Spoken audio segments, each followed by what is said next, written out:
Bon, je suis joueur.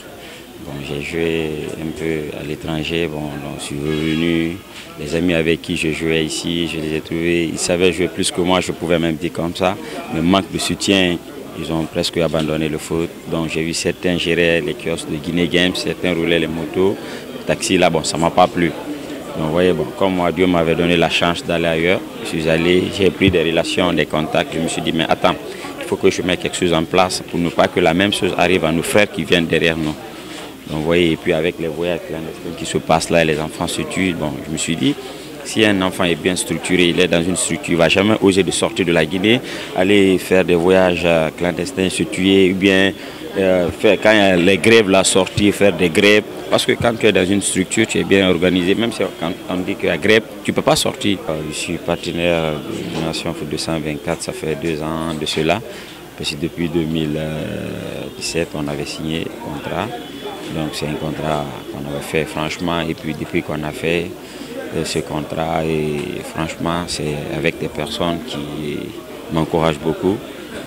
Avec eux, j'ai beaucoup d'ambition parce que il y a beaucoup de... Je vois comment ils travaillent, comment ils ont fait. Donc ils m'ont dit la même chose aussi. Parce qu'avec eux, tu peux faire un partenariat, ce n'est pas seulement gagner de l'argent, ils vont t'obliger de travailler. Eux, ils ne font pas de gratuit. Et puis, le début, on a fait sortir certains joueurs qui étaient partis en essai.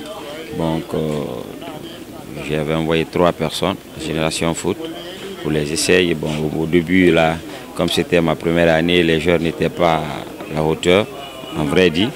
Et puis, le deuxième critère, il y avait l'âge aussi qu'ils étaient là. Parce qu'aujourd'hui, si tu veux qu'un enfant joue à l'étranger, il faut qu'il ait les 18 ans.